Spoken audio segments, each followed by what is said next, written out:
Hello, everyone.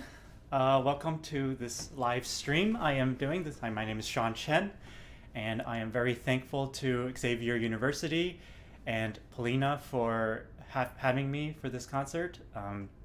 It's a pleasure to be doing these live streams and getting to share all this music with all of you. So before we get started, I have a couple of things to say. One is to thank you to the Sarah Marvin Foundation for the Performing Arts for making this presentation possible, and really excited to be playing for this. There are actually a couple more concerts on the Xavier Music series that are you might be interested in, because they feature American Pianists Association laureates. Frederick Chu is giving a class, and he's an amazing mind and really awesome to listen to him talk about music. And Sullivan Fortner, I believe, is playing on the jazz series. So please tune in and watch those and support my friends and support classical music. Thank you. Tonight's program is a bunch of pieces that I really enjoy both listening to and playing. The first piece we're going to start off with is the Haydn Fantasia in C, subtitled Capriccio, and it's actually based on a folk song, and Haydn takes it and makes it into this presto, exciting kind of rondo form piece. There are two very interesting things about this piece. One is there are 2 points in the piece where he writes, "Hold until you cannot hear the sound any further." Now, on a pianoforte that Haydn would have written it for, the time would have been much shorter than on a modern day piano, so we'll have to do a little bit of pedal illusion. And then finally, at the end of the piece, he writes these glissandos, octave glissandos, and it's not unique to Haydn. It happens in Beethoven too, but I think it's pretty fun to see, if you've never seen it before, that you can kind of do an octave glissando. It sounds like a little rush of notes. And I will introduce the other pieces as I get to them. So I hope you enjoy the Haydn Fantasia in C major. Thanks. And I'm not texting, I'm just moving the mics around. So here we go. Enjoy.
All right, so the next piece I'm playing is Beethoven's Sonata Opus 90 in E minor. This is a one of Beethoven's only two movement sonatas. He's only 4 or 5, I forget. And this is a very interesting piece because it sounds in a way a bit more like Schubert than it does like Beethoven. The second movement has these long melodies that kind of keep repeating, and he repeats the melodies in their full every time. The first movement is a bit more tumultuous, and one of Beethoven's biographer describes a mostly probably apocryphal story about Beethoven, saying that the first movement is a battle between the heart and the mind, and the second movement, conversations between two lovers. So, you can take from that story what you will. I think it's actually explains the pieces. It gives a good narrative for the piece regardless of whether it's true or not. I think it's just a wonderful piece. It's not your typical very in-your-face Beethoven, but it's a lot more nuanced and kind of sweet, especially the second movement. So I hope you enjoy Beethoven's Opus 90.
So to finish off this first sort of half, I, as many of you know, do a lot of arranging. I like to steal repertoire from other instrumental groups and couple that with my love of Ravel. That results in an arrangement I've made of the second movement of Ravel's string quartet. I've always thought that it would be a good arrangement because of its kind of percussive nature, as well as its challenges in the middle section, which is very kind of lyrical, but also atmospheric, with the strings and a lot of tremolos and alternating notes tremolos. So I thought it was a good challenge to do it, and this is what I've come up with. I hope you enjoy listening to it. It's very fun to play, and it's very challenging to play. So this is Ravel's String Quartet, second movement, arranged by me. Thank you.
So now I'm going to take a 5 minute break just to collect myself before Ravel's Gaspard la Nuit. So see you in about a few minutes. Thanks.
Okay.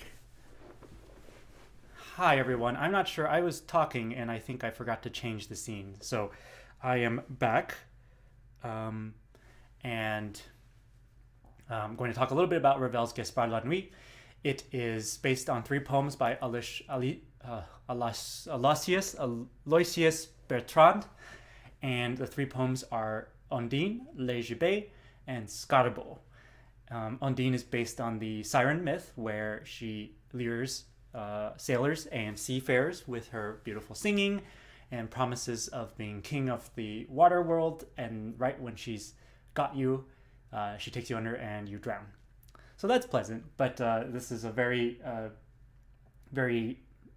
kind of, I think, the quintessential water impressionist music, along with some of Debussy's works. But when I think of water music of impressionist composers, this is what I think of. Second poem is Le Gibet, or The Gallows, and you will hear repeated B flats throughout the whole piece, and that is signifying the bell that's tolling in the distance, or maybe even the dead body swinging in the air, and these kind of somber, muted tones. Really a challenge to keep the tempo absolutely stable. And then finally, its third piece is Scarbo, which is a kind of a poltergeist or a gnome or some sort of spirit that vanishes and appears at will.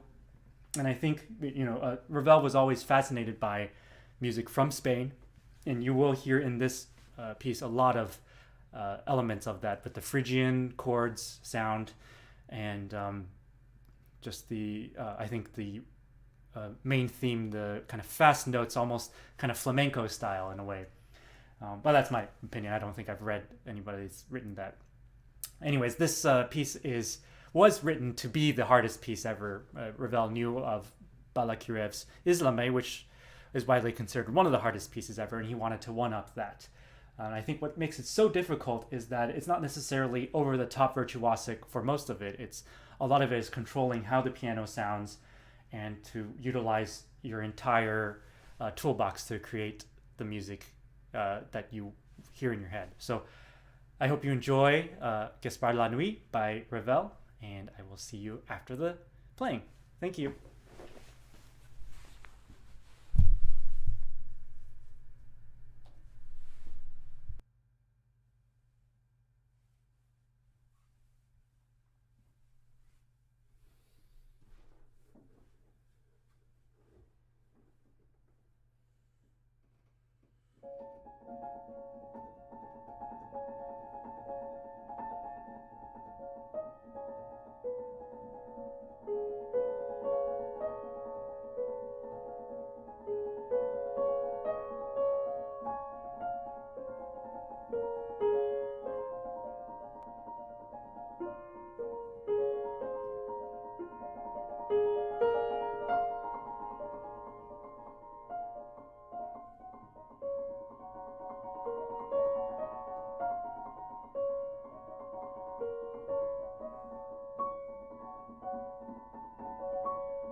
All right, well, thank you all for coming. I'm going to now get to scroll through some of the comments and read my fan messages, right? Sorry, let me find that. All right. So, great to see my brothers and his coworkers on there. Thank you for tuning in. Really, really happy. How do you transcribe percussion into a piano arrangement? Well, luckily the piano is already a percussive instrument. So in this case, with the pizzicatos in the strings, I think it works pretty well on the piano. We just have to use some half pedal and be judicious about how we articulate. And anyways, when you do a pizzicato, there's a little bit of vibrato and reverberance afterwards too. You don't want it completely dry. So actually, I think it lends itself well to the piano. But that is me. I am in socks. These are handmade socks from Taiwan, a gift from my parents. Probably a few years ago now. I like colorful socks because I used to wear ties, but I don't like being constricted when I play there. So I've kind of accessorized. I sometimes wear cufflinks, French cuffs, shirts, and then most of the time I wear colorful socks even when I'm not on stage. So, all right. Let's see here. Okay, sorry that the comments keep jumping up when a new one posts, so I have to look at it. Do you have a preferred maker of pianos? I am a Steinway artist, so I do prefer to play on Steinways. I have a Steinway V, and I think the most important thing about a piano is that it's maintained and regulated well, and I think it's actually a good mindset when you approach a piano to not try to fight what its personality is. You work with it and you play to its strengths. It's like my teacher always said, it's like meeting a new person. You don't force them into something they're not. How do I choose what works to transcribe? It's sort of what I've listened to, what I like to listen to. A lot of times it's something my wife, who's a violinist, has been practicing either for orchestra or something. Other times it's just music that I've loved for a while, and I have it kind of marinating in the back of my head that I want to do a transcription, but it sometimes takes me a while to get to actually sitting down. And sometimes I try it out, I arrange a little bit, and I decide, it's not worth it, or it's not working out quite the way I want to, so I put it away to the side. Sometimes I'll go back, other times I won't. How do you avoid having too many notes, and do you have to thin out arrangements maybe? Yeah, I kind of work from put everything I can in feasibly, and then work backwards and take it out. You let your fingers kind of play it, and sometimes they leave certain notes out because it's just not convenient to play them, and you listen to it and actually that sounds pretty good, or it sounds better. Other times you have to actually completely rewrite the figuration so that it's not the same as the original, just to make it work on the piano. So I kind of work from that, put everything in and then subtract. Let's see. What was my experience like in competing in a Cliburn competition? What kind of preparations did you take, and what was it like during the competition? Well, I used to say it was the most stressful period of my life until I drove through a Texas rainstorm, and then that was the most stressful time of my life. But you're never really fully prepared for what you're gonna experience in that competition. You practice as much as you can.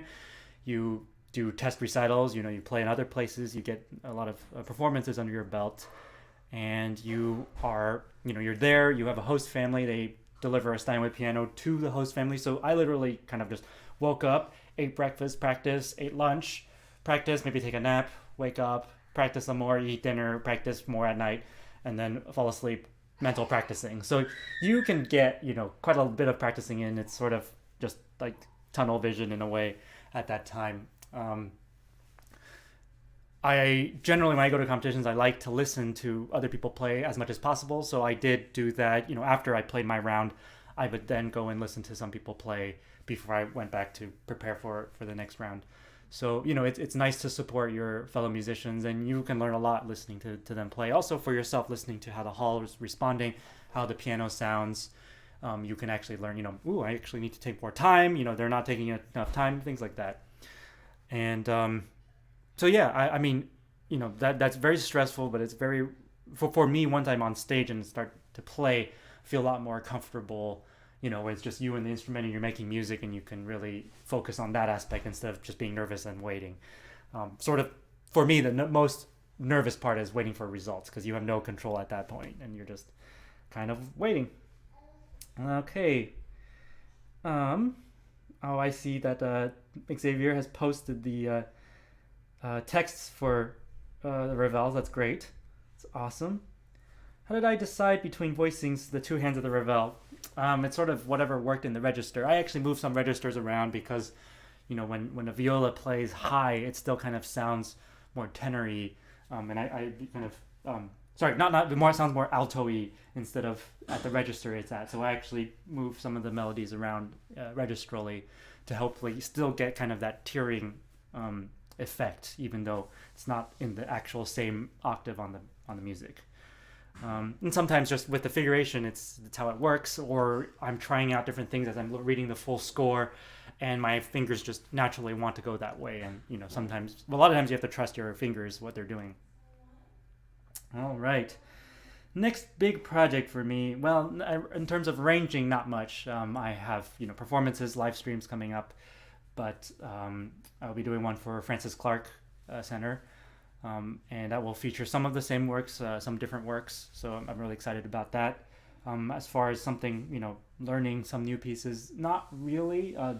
The Ravel arrangement was sort of the big thing, and also bringing back the Gaspard, which is a continual process. That will be sort of keeping my hands full for the next few months. Elijah asks, what is your most favorite piece to perform and why? That's a tricky question, mostly because there are pieces that are satisfying to perform because they're so difficult. There are other pieces that are really satisfying to play, maybe because the orchestra part is so wonderful, like the Ravel Concerto I love because the orchestra is so colorful. Ravel, the Gaspard is a lot of fun to play, but it's most kind of more like a thrilling, edge of your seat kind of fun to play because you don't know when you're just going to fall apart. I like playing Rock 3 because you have that whole emotional thing in the third movement, and with the orchestra behind you, there's not really a similar feeling. So I enjoy that too. But pretty much any piece I'm working on at the moment is my favorite piece to play. Let's see. What else? I Am in Socks. Yes, I mentioned that. Encore. Sorry, I'm a little tired. Let's see. Future live stream performances. Yes, the Francis Clark. I think that's October 9th, if not mistaken. That will also have a Q&A portion. And we'll have some other streams in November. You can follow my website. I'll try to post them up as timely as I can, and they'll be on there. Who is my inspiration, role models? Obviously all my teachers are very influential in me and kind of the way they think about music, the different perspectives. They were all very different in what they focused on, and I tried to. I hear myself, especially when I'm teaching, actually repeating a lot of the same things my teachers tell me. I can kind of hear my teachers' voices. As far as listening to music, I mean, with the Ravel, Gaspard La Nuit, Argerach's recording is kind of top tier. I like listening to a lot of kind of old school pianists like Rachmaninoff, Cortot, Moisevich, and people like that. Kind of the more staticky the recording, the better, in a way. I'm hipster like that. I'm sorry. But I also really enjoy hearing, when we were still doing live concerts, and I had colleagues, friends, who would come through and play either recitals in Kansas City or with the Kansas City Symphony. I really enjoy going to listen to them play because, again, you got to support your peers in this business.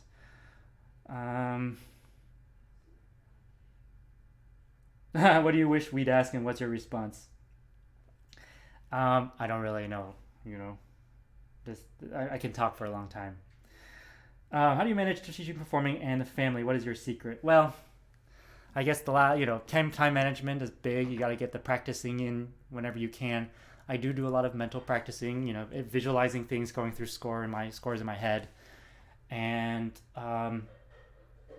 just got to be smart about how you practice, and I use technology to my advantage. I record myself, and things like that. So, work hard when you're young, and when you're in a conservatory, get the fundamentals down, get lots of pieces learned so that you're used to it. And, priorities, family first, and then see what else happens. So, yeah. Well, thank you for tuning in to the live stream. Thank you, Xavier University and Paulina, for hosting me and the Sarah Marvin Foundation for the Performing Arts. I will see you on my next stream, and please tune in to the other Xavier Music Festival series to support my friends and colleagues. Thanks, and have a good night.